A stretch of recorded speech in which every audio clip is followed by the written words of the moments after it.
All right, welcome back to Detroit Next. I'm here with attorney Todd Perkins and mayoral candidate. Glad to have you on the show.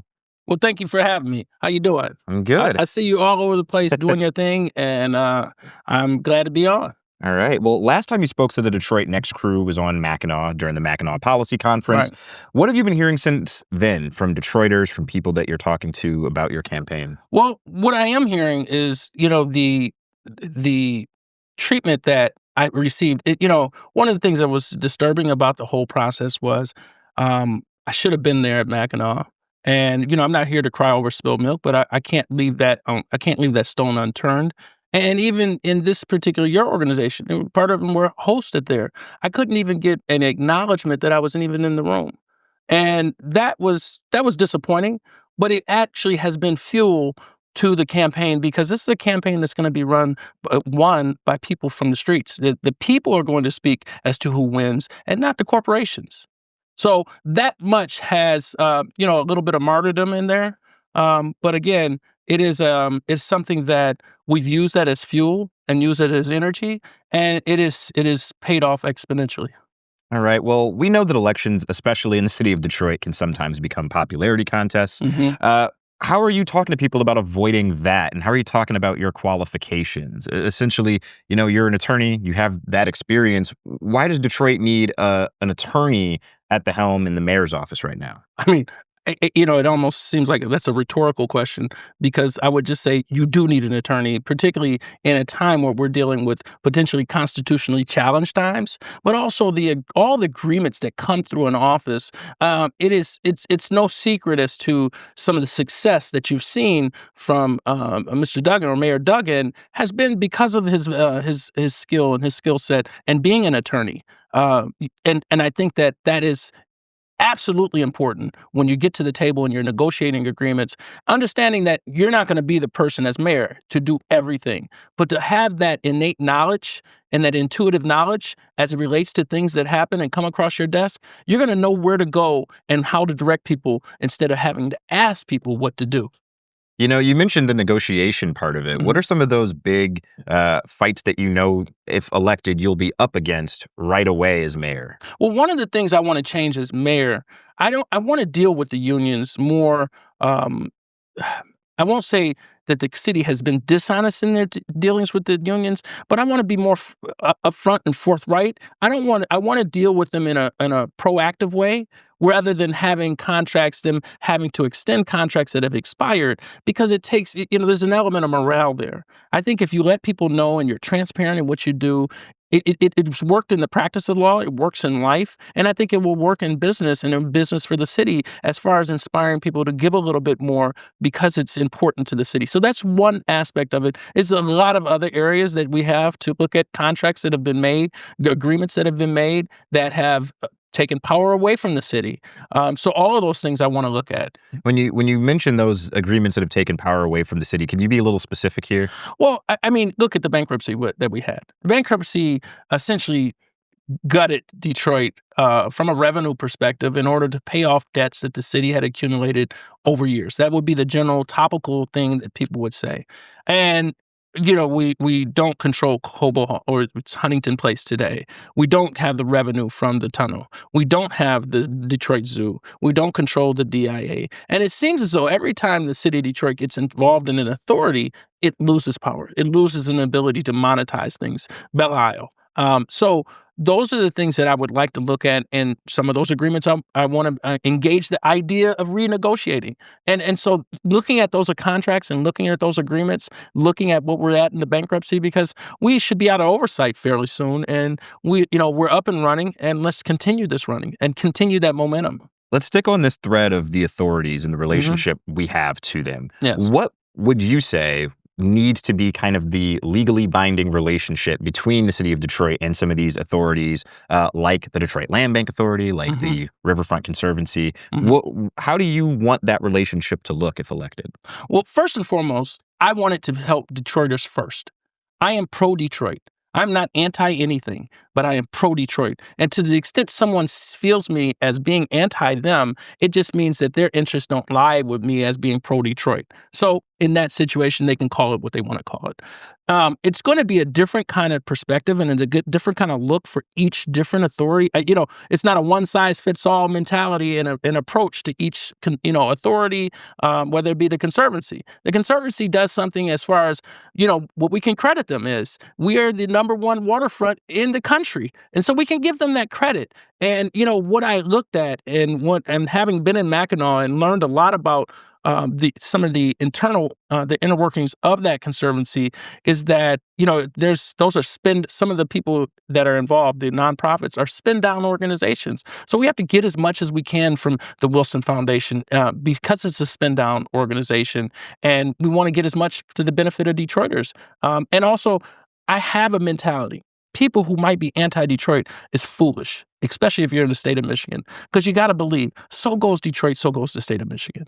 And so goes southeastern Michigan. So let's put aside our squabbles and petty differences, and let's continue to build on what's already here and start using. If we have an authority in place, I'm not here to dismantle it necessarily, but I am here to get all I can for the city of Detroit. So what I hear is you're not interested in a complete dismantling of the Detroit Land Bank Authority the way some other candidates have talked about. Well, the Detroit Land Bank, let me explain something. The Detroit Land Bank Authority has done it to themselves. The position where they're at, and some people would say perception is reality. Well, the perception of the land bank, which might actually be reality, is that they have not been pro-Detroit people. They have been perhaps pro-Detroit in the sense that they're here for developers. Developers have had an easier time with dealing with the land bank than a lot of homeowners that I've talked to who can't even access the other lots that they want to beautify their homes, or other individuals who've tried to buy properties. They have unreasonable expectations and rigid. There's so much rigidity in there. You have to have a little equity and a little willingness to bend for the layperson who is trying to build a home. That, it's a community land trust. And so let's treat it like community first, not business first. And that's what, they've done that to themselves. So where we go with that, because I'm not so haphazard that I'm going to come in and start tearing things down. My whole idea, and a lot of other candidates have copied what I've said, is first and foremost, I want to do an audit. I want to do a financial audit. I want to audit departments. And I want to do, and by doing that audit, it will give me an understanding and give me a diagnostic on the totality of the city. And you have to do that, because to move without doing that is crazy. So we've been hearing a lot, especially in relations to the Land Bank Authority and the Riverfront Conservancy, this question of accountability, how that relationship between the mayor's office and these different authorities, how we hold them accountable. What would that process look like for you when you get wind of some form of wrongdoing or just some form of not performing to the level of, expectation that you want to help Detroiters? Well, one, we're going to look at the agreement. What is the agreement that's in place that holds this authority together, or this, the Conservancy together? What are their agreements in place? What are their obligations? What are their duties? What are their responsibilities? And vice versa. Let's look at, is there anything that we fell short on? Because in being transparent, we also have to be accountable and allowing ourselves to be held accountable. And I think that's a failure that's happened in some of our elected officials, and a failure to understand what that looks like and what that means. And that's a sort of naivete that they may have, and a sort of a lack of maturity about the ideas of the business principles and the municipal principles and the law itself, something which I don't have. And again, I say this all the time. I don't say it arrogantly, but you take the sum total of the experiences of all the other candidates, wrap them up, and they don't come in even close to what I can do and what I will do for the city of Detroit. Well, speaking of your experience, I have a couple of legal questions for you. Oh, boy. So you got my retainer ready, right? Okay. All right. So the current law department says that it's not possible to give direct repayment to Detroiters who were overassessed on their property taxes. And of course, Detroiters were overassessed by about $600 million. Right. What do you think of that situation? Is there a legal maneuver to directly pay Detroiters? Or if there's another maybe way to solve that issue, what are you thinking there? Okay. So the only one who really has access to that information, other than what can be acquired through Freedom of Information Act requests, is the administration. So I would, as a lawyer, I would assume that Conrad Mallett is speaking, honestly and ethically and being transparent in that regard.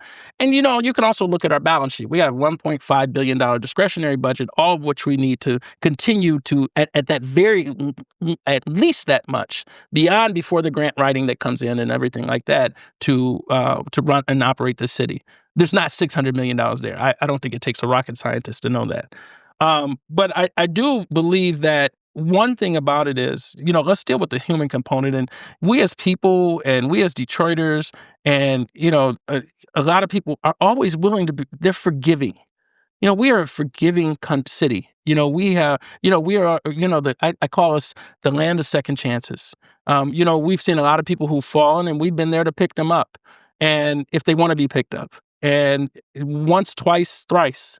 But in this situation, I just don't want to run from the fact that, let's deal with the retirees too. Let's, imagine that would be the next question you have. So, I can read the tea leaves. First and foremost, let's do this. I'm sorry. That's accountable. That's, and I'll tell them, like my grandfather used to say, you can't squeeze blood out of a turnip, or a rock. And right now the city is a rock. That $1.5 billion, we need every bit of that, plus more, because we're going to get some out of our president. We're going to get some, because I'm just confident in doing that. And I'm also confident there are other access to revenues that we will find. But again, to say what I would specifically do without knowing the numbers, without knowing everything, again, that would be haphazard. That would be immature, because I'm speaking without the specific knowledge in order to answer that question. And some people who would answer that question, they're just telling people what they want to hear. I'm not here to do that. I'm here to be honest, and sometimes it hurts. So speaking of repaying Detroiters, you mentioned the retirees already, but I actually want to talk about the idea of reparations. Okay. Have you been following closely with the work that the Reparations Task Force is doing? Well, what I don't think you understand is I was the only person through the People's Voice. I was the only person that spent money lobbying and campaigning and buying commercial time and fighting the clerk to keep Proposal S on the ballot. They had Proposal R and I had Proposal S, but the People's Voice supported both of them. That was my organization. That's a nonprofit that I was running. So again, we spent a lot of money on that, and we felt that at the time, it was very important to do that. Almost an idea of symbolism to acknowledge, at the same time, it's almost the same way that we deal with the retirees and the people who were overassessed and lost homes. Let's acknowledge the wrong. It's almost just like John Conyers. That's all he wanted to do, was say that reparations is an idea, and it should be an idea that is applied to African Americans or Black people in this country where it never has been applied. And that's all that has to happen. Now, is the reality there that the city can do and make financial commitments to things that would support the ideas that are underpinning reparations? I don't know. Again, I would be speaking without having all of the information and knowing the balance sheet and where everything goes and where I plug in the X's and the O's. But the idea of reparations is something that, even if it's just symbolic, people need to own up to it. Because particularly Black people, we'll give you our left arm. And if the right one's working, we might even let you share that. And that is something that will go a long way into ebbing that tide and slowing the anger and the feeling of no one wants to be accountable for history. You see it all over the country, and it rears its ugly head in various different ways. But again, a lot of it's symbolic. People just want to have that acknowledgement that, we are owed something. No one ever got the 40 acres and the mule. So yeah, something, I get emotional about it. So I may have answered your question. I may not have, but ask me another one if. Well, beyond the acknowledgement, beyond an apology, is there anything that you think from a city level we should be considering as far as repayment or retribution? Well, what we should be doing You look at a city like Detroit, it's 77% Black, right? If I do something that's pro-Detroit, I'm touching 77% Black people. So that in and of itself, being a pro-Detroit mentality, it won't offend Washington with DEI principles and all the things that they're trying to dismantle. As a lawyer, I know a way around anything that's any kind of um, um, trick that's being played. Because if you're using words, I'm a wordsmith too. So, where there's a will, there's a way. And so what I want to do when I say Detroiters first, I'm talking about Detroiters first as far as employment that happens in our city. Detroiters first as far as contracting that's happening in our city. Detroiters first as far as anything that comes that's going to build and help our city, we should have the first opportunity and the priority to have a say and have an opportunity to benefit from that. I don't understand why it hasn't been that way in the past, but going forward, it will be that way. You spoke a little bit about this on Mackinac, but I want to give you a little bit more time to delve into this. Mhm. And if you haven't seen that interview, it's on our YouTube. Go check it out. The full interview from the Mackinac Policy Conference, same Okay. as all the candidates who were there. Mhm. You talked about being uniquely qualified to handle the retiree pension obligations, some of the Mhm. financial burdens that we're going to be up against no matter who gets elected. Can you just flesh out a little bit why you are the candidate who can address those specific concerns better than anyone else? Well, let me say this. Uniquely qualified when you consider all the other candidates that are running. No other candidate has served a city. No other candidate's a lawyer. And I think that's important when we talk about the issues of contracting, the issues of the written word is going to, I wouldn't want the city to be impaled on the written word from someone who doesn't understand it. Obviously, there'll be people who are advising an individual, but having that knowledge, again, I use that word again, innately or intuitively and instinctively, it's going to add to what I can offer. But not only that, I was former city attorney in Highland Park. I'm the current city attorney at Inkster. I am the as-needed counsel for the Detroit City Council. So there's no other candidate that has worked intimately as I have as a person who holds a fiduciary responsibility to both the administration and to the legislative arm, which is the city council. No one else. Now, you have some elected officials, but you have individuals who I don't consider being elected necessarily being a leader. I've demonstrated leadership just in other things. We touched about it on reparations. It wasn't something that I was initially involved with, but I heard about it. I took the charge up. I took the mantle. I ran with it. I've done the same things with Black Lives Matter. I've done things that would inspire people to want to be better and to do better. So that idea of leadership is something that was born in me by my parents. And, you and I have it from the idea of being men for others.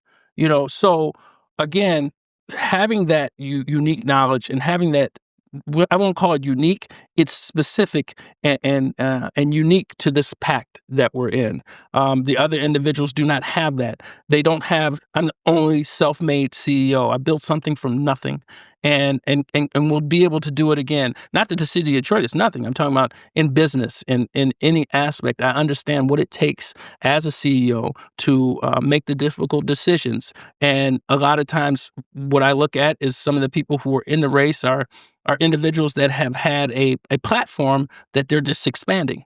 But you have to be a leader in thought and spirit and mind and emotion and in maturity.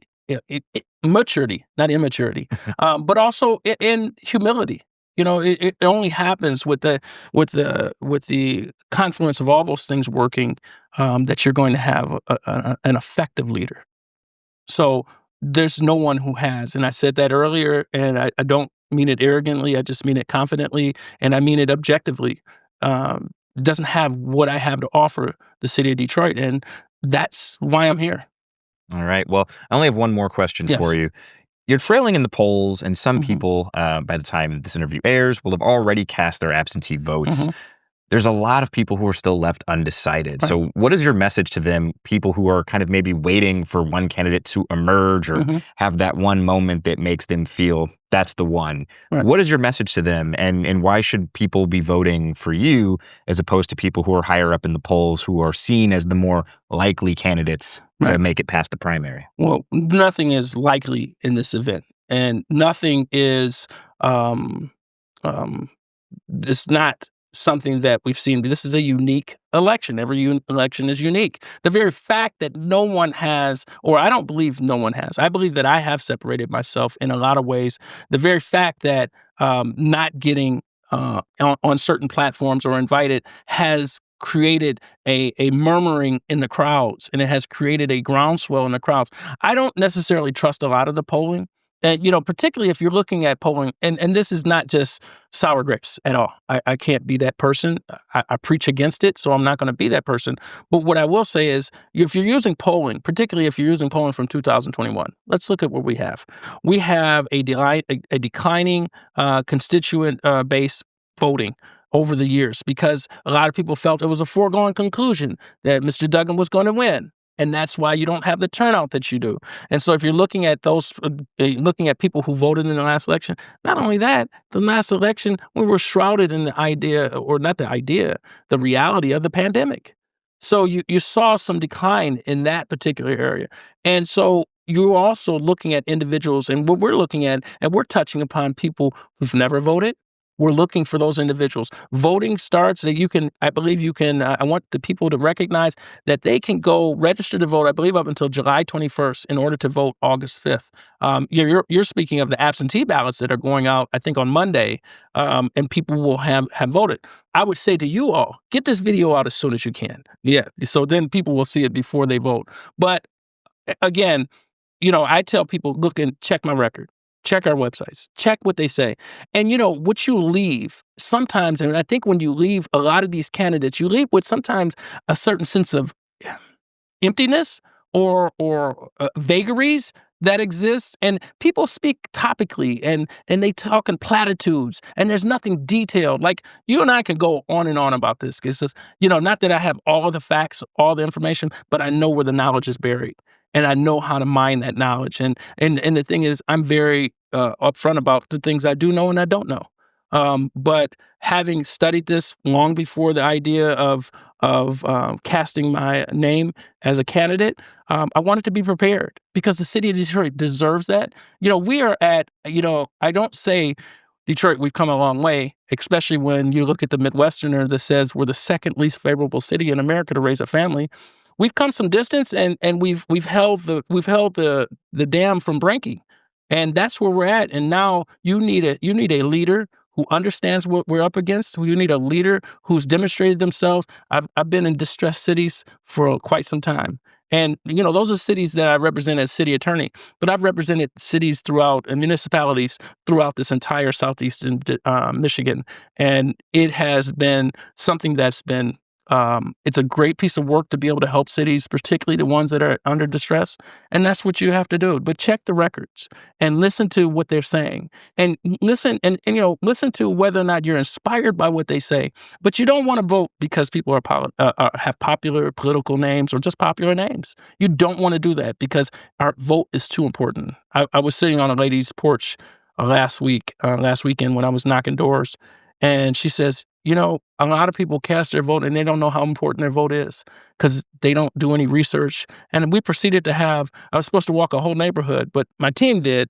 I sat there for 30, 45 minutes talking to her. And then what did I get out of it? I got an opportunity to sit in a room where she's setting up a room where I'm going to meet 20 other her neighbors in that particular area. So what I may have missed as far as knocking doors that day, I'm going to make up for it in an intimate chat in her living room. I tell them, I'll bring the food and refreshments and the conversation. You bring the people. All right. Well, thank you so much, Attorney Perkins. Thank you so much. Thank you. Appreciate it. We'll be right back on Detroit Next.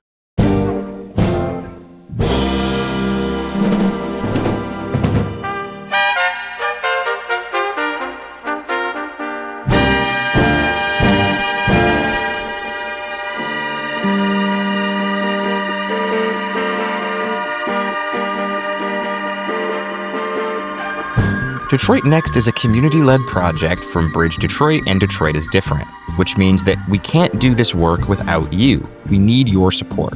If you have a question or a comment and want to participate in this process throughout the year, give us a call. We have a phone line set up at 313-284-6407. Leave us a message and we'll play it on the podcast. If you like what we're doing, head to bridgedetroit.com and subscribe to our newsletters. All of that content, again, is free. no paywalls for anybody. We're trying to make this as accessible as possible. Head to our YouTube channel to get full episodes and interviews along with extra content throughout the year. You can also find the audio version of this podcast on Spotify, Apple Podcasts, iHeartRadio, Amazon Music, and DetroitNext.podbean.com. We're going to be doing this all year long, so stay with us. Follow Bridge Detroit and Detroit is Different on your favorite social media platforms and take this ride with us. Thanks.